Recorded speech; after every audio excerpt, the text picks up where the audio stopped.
Hello and welcome back to the channel guys. In this video I'm going to provide you the best method to solve filling the blanks in IELTS reading.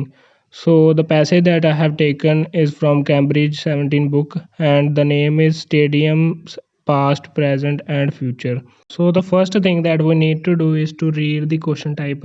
Like the question type that I am using today is in this we have to answer in one word only. So there are different types of requirements for the questions, like sometimes it is 2 words or 3 words, so you should check that first. So second step is to read the statement, like the Roman stadiums of Europe have proved very versatile. The amphitheaters of Arles, for example, was converted first into a dash. ਸੋ ਪਹਿਲਾਂ ਪੂਰੀ statement ਨੂੰ ਆਪਾਂ ਪੜ੍ਹ ਲੈਣਾ, ਉਸ ਤੋਂ ਬਾਅਦ ਆਪਾਂ ਵੇਖਣਾ ਵੀ ਇਹਦੇ ਵਿੱਚ ਇੱਕ ਕੀਵਰਡ ਹੋਵੇਗਾ, ਜਿਵੇਂ ਇਸ ਵਿੱਚ ਐਂਫੀਥੀਏਟਰਸ ਆਫ ਐਰਲਸ ਇਹ ਕੀਵਰਡ ਆ, ਜਿਸ ਨਾਲ ਆਪਾਂ ਨੂੰ ਇਸ ਕੁਐਸਚਨ ਦੀ ਲੋਕੇਸ਼ਨ ਮਿਲੂਗੀ। So further we can find the answer. ਸੋ ਆਪਾਂ ਪੈਸੇਜ ਦੇ ਵਿੱਚ ਇਸ ਬਾਰੇ ਚੈੱਕ ਕਰਦੇ ਹਾਂ। ਜਸਟ ਆਪਾਂ ਕੀਵਰਡ ਨੂੰ ਬਾਰੇ ਵੇਖਣਾ ਗਾ ਅਤੇ ਕੀਵਰਡ ਨਾਲ ਹੀ ਆਪਾਂ ਨੂੰ ਉਸ ਦੀ ਲੋਕੇਸ਼ਨ ਮਿਲ ਜਾਣੀ। ਜਿਵੇਂ ਹੁਣ ਬੀ ਪੈਰਾਗ੍ਰਾਫ ਦੇ ਵਿੱਚ ਲਿਖਿਆ ਹੋਇਆ, ਬੀ ਪੈਰਾਗ੍ਰਾਫ ਦੇ ਵਿੱਚ ਸਭ ਤੋਂ ਉੱਪਰ ਹੀ ਲਿਖਿਆ ਹੋਇਆ ਹੈ amphitheatres of Arles. So ਆਪਾਂ ਬੀ ਪੈਰਾਗ੍ਰਾਫ ਨੂੰ ਰੀਡ ਕਰਨਾ ਸਟਾਰਟ ਕਰਦੇ ਹਾਂ। The amphitheatres of Arles in south west France with a capacity of 25,000 spectators is perhaps the best example of just how versatile stadiums can be. Built by Rome in 90 AD, it became a fortress with 4 towers after the 5th century. ਸੋ ਉਹਨਾਂ ਨੇ ਪੁੱਛਿਆ ਵੀ ਇਹ ਪਹਿਲਾਂ ਕੀ ਬਣਾਇਆ ਗਿਆ। Clearly mention ਆ ਵੀ ਉਹਨਾਂ ਨੇ ਫੋਰਟਰੈਸ ਬਣਾਇਆ ਪਹਿਲਾਂ ਉਹਨੂੰ 5th AD ਵਿੱਚ। So the first answer is fortress. So let's move on to the second question. Second question ਹੈ then into a residential area and finally into an arena where spectators could watch dash. ਸੋ ਇਹ ਵੀ ਉਹਦੇ ਨਾਲ interlinked ਹੀ ਹੈਗਾ question. ਸੋ ਇਹਦੀ location ਵੀ same ਹੀ ਹੈ। So let's check that out. ਉਸ ਤੋਂ ਅੱਗੋਂ ਰੀਡ ਕਰਨਾ ਸ਼ੁਰੂ ਕਰਨਾ ਹੈ। and was then transformed into a village containing more than 200 houses. With the growing interest in conservation during the 19th century, it was converted back into an arena for staging of bullfights, thereby returning the structure to its original use as a venue of public spectators. ਦੇ ਵਿੱਚ clearly mention ਹੈ ਵੀ ਪਹਿਲਾਂ ਉਸ ਨੂੰ ਇੱਕ ਫੋਰਟਰੈਸ ਬਣਾਇਆ ਗਿਆ, ਉਸ ਤੋਂ ਬਾਅਦ ਉਸ ਵਿੱਚ ਵਿਲੇਜ ਬਣਾ ਦਿੱਤਾ ਗਿਆ ਐਂਡ ਦੈਨ ਫਿਰ ਉਹਨੂੰ ਇੱਕ ਅਰੀਨਾ ਬਣਾ ਦਿੱਤਾ ਜਿਹਦੇ ਵਿੱਚ ਬੁੱਲ ਫਾਈਟਸ ਹੁੰਦੀਆਂ ਸੀ। ਸੋ ਇਹਦੇ ਨਾਲ ਆਨਸਰ ਇਹਦਾ ਬੁੱਲ ਫਾਈਟ ਹੋਵੇਗਾ, ਕਿਉਂਕਿ ਉਹਨਾਂ ਨੇ ਆਖਿਆ ਵੀ finally into an arena where spectators could watch bull fight. Bull fight ਹੀ ਦੇਖਦੇ ਸੀ ਲੋਕ ਉੱਥੇ ਆ ਕੇ।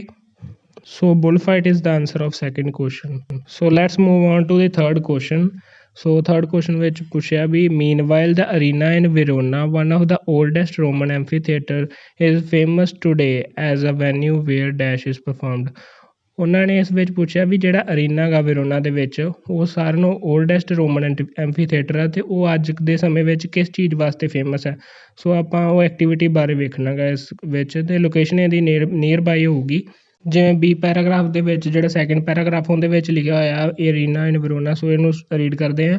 Another example is the imposing arena of Verona in northern Italy with a space of 30,000 spectators, which was built 60 years before the Arella amphitheater and 40 years before Rome famous Colossal. It has endured the centuries and currently considered one of the world's prime site for opera, thanks to its outstanding acoustic. ਸੋ ਇਹਦੇ ਵਿੱਚ ਜਿਹੜੀ ਉਹ activity ਹੁੰਦੀ ਆ ਉਹਦਾ ਨਾਮ opera, ਕਿਉਂਕਿ ਇਹਨਾਂ ਨੇ ਇੱਥੇ ਮੈਂਸ਼ਨ ਕੀਤਾ ਹੋਇਆ world's prime site for opera. So ਇਹਦਾ ਨੈਕਸਟ ਕੁਐਸਚਨ ਦਾ ਆਨਸਰ ਓਪੇਰਾ ਹੈ। ਸੋ ਜਸਟ ਇਹ ਕਲੀਅਰਲੀ ਮੈਂਸ਼ਨ ਹੋਊਗਾ। ਜਸਟ ਆਪਾਂ ਉਹਨੂੰ ਆਪਦੀ ਮਦਰ ਟੰਗ ਦੇ ਵਿੱਚ ਕਨਵਰਟ ਕਰਕੇ ਵੇਖਾਂਗੇ ਨਾ ਤਾਂ ਆਪਾਂ ਨੂੰ ਸੌਖਾ ਹੋਊਗਾ ਆਪਦੇ ਲਈ ਆਨਸਰ ਫਾਈਂਡ ਕਰਨਾ। The site of Lucas Amphitheater has also been used for many purposes over the centuries, including the storage of dash. ਇਸ ਕੁਐਸਚਨ ਦਾ ਮਤਲਬ ਹੈ ਵੀ ਜਿਹੜਾ ਲੂਕਾ ਐਂਫੀਥੀਏਟਰ ਆ ਉਹ ਬਹੁਤ ਸੈਂਚਰੀਜ਼ ਤੋਂ ਅਲੱਗ-ਅਲੱਗ ਕੰਮਾਂ ਵਾਸਤੇ ਯੂਜ਼ ਕੀਤਾ ਜਾਂਦਾ ਸੀ, ਜਿਹਦੇ ਵਿੱਚੋਂ ਇੱਕ ਕਿਸੇ ਚੀਜ਼ ਦੀ ਸਟੋਰੇਜ ਵਾਸਤੇ ਵੀ ਯੂਜ਼ ਕੀਤਾ ਜਾਂਦਾ ਸੀ। ਸੋ ਆਪਾਂ ਵੇਖਦੇ ਹਾਂ ਵੀ ਇਹ ਕਿਸ ਚੀਜ਼ ਦੀ ਸਟੋਰੇਜ ਵਾਸਤੇ ਹੁੰਦਾ ਸੀ। ਇਹਦੀ ਲੋਕੇਸ਼ਨ ਵੀ ਉਹਦੇ ਨੀਅਰ ਅਬਾਊਟ ਹੀ ਹੋਊਗੀ, ਕਿਉਂਕਿ ਲੋਕੇਸ਼ਨ ਇੱਕ ਸਟੈਪ ਬਾਏ ਸਟੈਪ ਆਰਡਰ ਵਿੱਚ ਹੀ ਹੁੰਦੀ ਹੈ। So let's check it out in paragraph number C. ਸ਼ੁਰੂ ਵਿੱਚ ਹੀ ਉਹਨਾਂ ਨੇ ਲੂਕਾ ਦੀ ਲੋਕੇਸ਼ਨ ਦਿੱਤੀ ਹੋਈ ਹੈ। ਰੀਡ ਕਰਦੇ ਹਾਂ ਇਸ ਤੋਂ। The area in the centre of Italian town of Lucca known as ਜਗ੍ਹਾ ਦਾ ਨਾਮ ਹੈ is yet another impressive example of an amphitheatre becoming absorbed into the fabric of the city. ਵੀ ਉਹ ਸਿਟੀ ਦੇ ਵਿੱਚ ਹੀ ਕਵਰ ਹੋ ਚੁੱਕਿਆ ਹੈਗਾ। The site evolved in a similar way to the Arles and progressively filled with building from Middle Ages until the 19th century. Variously used as houses, we houses ਵਾਸਤੇ use ਕੀਤਾ ਜਾਂਦਾ ਸੀ। ਆ ਸਾਲਟ ਡੈਪੋ, ਯਾਨੀ ਕਿ ਉੱਥੇ ਨਮਕ ਰੱਖਿਆ ਜਾਂਦਾ ਸੀ। ਸੋ ਇਹੀ ਇਹਦਾ ਆਨਸਰ ਹੋਵੇਗਾ। ਦੁਬਾਰਾ ਚੈੱਕ ਕਰ ਲੈਂਦੇ ਹਾਂ। ਅਸੋਲਟ ਡੈਪੋ ਐਂਡ ਅ ਪ੍ਰਿਜ਼ਨ। ਸੋ ਅਸੋਲਟ ਡੈਪੋ ਹੀ ਅਸੋਲਟ ਇਸ ਦਾ ਆਨਸਰ ਹੈ particularly for the storage of salt. या ਦੀ 21th ਦਾ ਆਨਸਰ ਹੈ ਸੌਲਟ। ਸੋ ਨੈਕਸਟ ਕੁਐਸਚਨ ਨਾਲ ਮੂਵ ਔਨ ਕਰਦੇ ਹਾਂ। It is now a market square with dash and homes incorporated into the remains of Roman amphitheatre. ਸੋ ਉਸ ਤੋਂ ਅੱਗੇ ਹੀ ਹੋਊਗਾ ਇਹ, ਉਹਨੂੰ ਵੀ ਰੀਡ ਕਰਦੇ ਹਾਂ। But rather than reverting to an arena, it became a market square designed by Roman architecture ਦਾ ਨਾਮ ਆ। Today the ruins of amphitheatre remain embedded into the various shops and residence surrounding the public square. So residence ਹੋ ਗਿਆ house, ਅਤੇ ਜਿਹੜੀ ਦੂਸਰੀ blank ਆ ਉਹਦਾ answer ਹੈ ਸ਼ੋਪਸ, ਕਿਉਂਕਿ ਉਹਨਾਂ ਨੇ ਦੋ ਚੀਜ਼ਾਂ ਵਿੱਚ ਹੀ ਇੰਬੈਂਡਡ ਹੋ ਗਏ ਉਹਨਾਂ ਦੇ ਰਿਮੇਨਸ, ਇੱਕ ਸ਼ੋਪਸ ਦੇ ਵਿੱਚ ਅਤੇ ਇੱਕ ਹਾਊਸਿਸ ਦੇ ਵਿੱਚ। ਸੋ 22nd the shops is the answer of 22nd question.